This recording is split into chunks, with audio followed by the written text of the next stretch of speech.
Thank you, Tim. Good afternoon, everyone. Energy used to be so easy. I remember North Eastern Electric Board installed three-phase electric at my parents' farm for free. The good old days, perhaps. I remember when I started at Farm Electric in the 90s, they still only had two choices as to where they get their electric from. It was Northern Electric or no electric. And now you probably get emails, phone calls, once a week, if not once a month, with the best ever deal. But prices were stable, predictable. That wasn't the biggest concern. And now we've probably got what's one of the most highly developed energy markets in the world. It can be terribly complicated, but with complication comes opportunity at times. I'm going to run through a couple of the key energy commodities that are of relevance to big energy users and potentially those of you that have got renewable assets and you're selling energy. Hopefully I'm really just setting the scene for these guys that are going to talk about much more interesting stuff than me. So, natural gas, quick run through what's going on there. Beast from the East has already been mentioned. This morning, we'll forget about it eventually. And then I'm just going to move on to electricity as well, because that's another big deal in terms of wind, solar, AD, all that kind of stuff. So, moving quickly on. Gas. There were lots of news. 2 years or so ago, big gas storage facility off the east coast of Yorkshire, Hornsea, shut down. As a country, that left us more exposed to volatility in the markets, bad winters. You know, the doom-mongers were saying, what if we get a really bad winter? It's all going to fall apart. What happened? We got a really bad winter. The beast came. National Grid issued what they call a gas deficit warning, which is a bit innocuous sounding, but basically it said, oops, if you've got some spare gas, we'll pay whatever we have to stick it in the system. And funnily enough, what happened, the gas price went through the roof. So if we look at what is the day-ahead price for gas, or the spot market, if you like, this is a trace of the last 9 years. And if I'd set the graph axis to cover up to £2 odd, it would have all looked a bit weird down the bottom. So yes, 1st of March last year, it hit £2 and 3 pence a therm, against a background of, well, where do you want to draw the line? 50 pence maybe? But we can see over 9 years, there's been massive variation. And actually today, last week, what are we at, 50 pence a therm? We saw that price back in 8 years ago, as far back then. So the concept that gas is expensive, perhaps, or energy is expensive, maybe not as expensive as you think, but it's a massive ride. We've seen multiples of 10 on spot prices happen. But that's a spot price. Now that's very reactionary to the day, each individual day. Let's just look at what happened to energy prices or gas prices for the winter we're in at the moment, and just look what's driven those and how we've seen those change. What I've got here are monthly prices.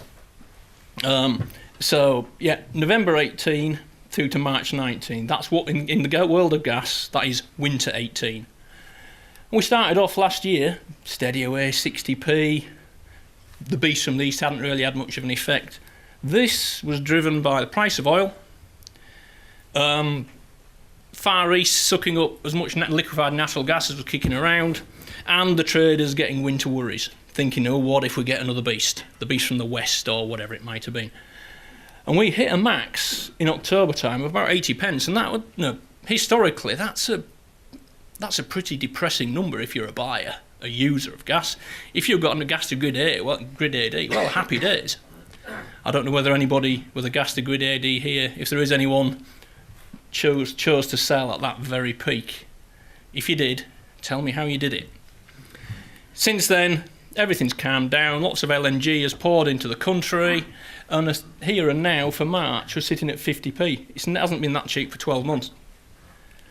Massive variation. As I say, there's 60% variation on peak to trough, and it's a commodity. It's no different to buying or selling your wheat, your soya, or whatever else it may be. It's a commodity market that has significant users or producers of energy. We just have to play in and have to accept and understand and manage. Just looking a little bit further forward for you, got a few more seasons going forward. So that was this winter. until obviously it closed just before start of October 18. This coming winter was consistently cheaper all the way through.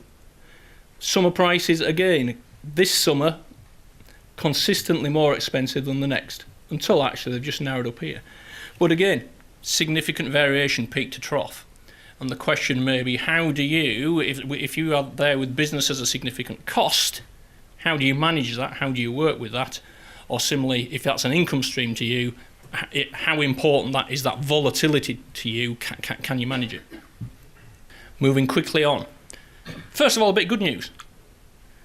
As we stand here, the carbon content or the carbon intensity of grid electricity has halved in the last 5 years. That's a pretty major dent in the CO2 intensity. The more sobering fact is that the target is we need to halve it again by 2030, and that second halving is what's going to be somewhat more of a challenge. And maybe that's where Jonathan will touch on a few bits and pieces and so on as to how and where we are going to help us as a country get to that point. But no, let's not be too negative. We've made a big inroad into that, and farmers and growers have had a significant part to play in that. So that's the good news. Let's look at some prices.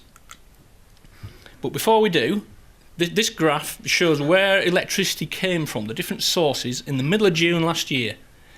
I chose middle of June because you think, yeah, June, low electricity demand, lots of sun, where's all that electric coming from? Well, that slice there is natural gas. That's your solar. So really, natural, as you can see, even in this middle of summer, in the middle of night, natural gas is the top up, is the fuel that's providing us with our top up electricity, if you like. So it should come as no surprise that natural gas is the dominant factor in setting the price of electricity. Now, move on to the next slide. This is the price of gas. Look closely. The price of electricity. The pattern, hopefully, is fairly obvious. So gas is the key price setter. Gas, in turn, is very much set. The main driver there is the price of oil. Didn't used to be, but that reconnection came back a few years ago. So again, electricity has gone up and down by a useful amount. To put the figures in perspective, 40 pence a megawatt hour is 4 pence a kilowatt hour. So from January 18, all whilst we've come back down again, electricity is a penny a kilowatt hour more expensive now than it was 12 months or so ago. Now, I get some people look at me a bit funny with this next slide. They think I'm a bit of a miserable so-and-so, and maybe I am. But the cost of green, all the renewable electricity that we are generating, and the feed-in tariff and the renewable obligation income that some of you may be benefiting from, has to be paid for. It is added onto our electricity bills. Every kilowatt hour of electricity that any of us in this room import from the grid, we contribute towards the renewable electricity. In 2011, that put half a penny on the bill. 8 years later, it's putting 2.8 pence on your electricity bill. So if your all-in electricity cost is maybe 12, 13 pence a kilowatt hour, something like that, about 3 pence of it is to pay for the renewables, and overall, less than half of your bill is actually the electricity itself. So that, in a strange way, does soften the impact of volatility in the energy markets in terms of your electricity costs. A 50% swing on electricity is only a 25% swing on your actual bottom line bill. Just worth being conscious of at times. So, to wrap up very quickly, energy price risk. Risk is a word that I never used to. I mentioned once a year at one point in time. It's almost a daily occurrence now, if not more so. We're all worried about risk and volatility, and as you can see, energy prices have been all over the place. And the question for you might be: Do you float all your energy, take your chances? Do you fix it all and pay a risk margin? Do you do a bit of both? And so, if you're a big energy user or a big seller, do you need an energy risk management strategy? Sorry, I couldn't come up with anything more snappy. But ultimately, it depends.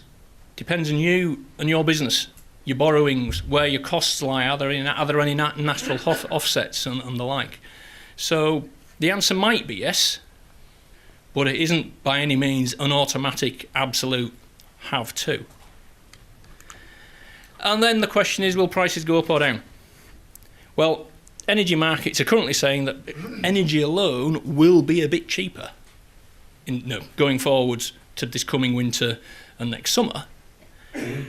Of course, what we call the non-commodity costs, so the primarily electricity, paying for the green stuff and using the wires and all that kind of thing, are set to increase and are increasing and will likely continue to increase. So probably offsetting each other in the short term.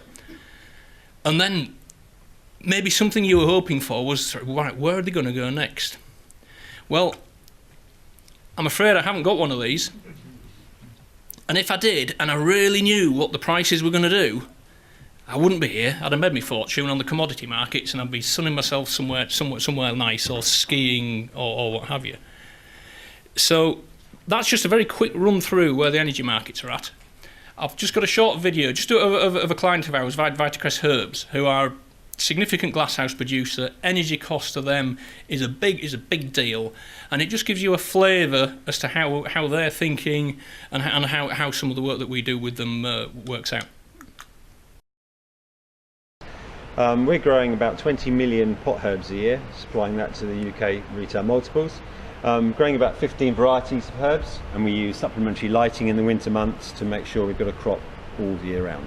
This is about as fully automated as UK horticulture can get, really. We've got 12 hectares of glass here, run effectively by 30 people. Automation in lots of ways, so our irrigation systems, computer controlled, our climate controls, how the vents operate up and down are all controlled automatically, and then our sowing and spacing system are all done by robots. So relatively manual labour is not really required. It's more about technology and utilising that technology to keep us a lower cost producer as we can, but also producing a great crop. So in the summer months our energy inputs are relatively small, in fact zero, so we don't require heat or light, but then in the winter months we require both. So we've got quite a unique energy model. There's a lot have happened with renewable energy in recent years, but the fit for this site, solar panels produce most of their electricity in the summer, but we want it in the winter.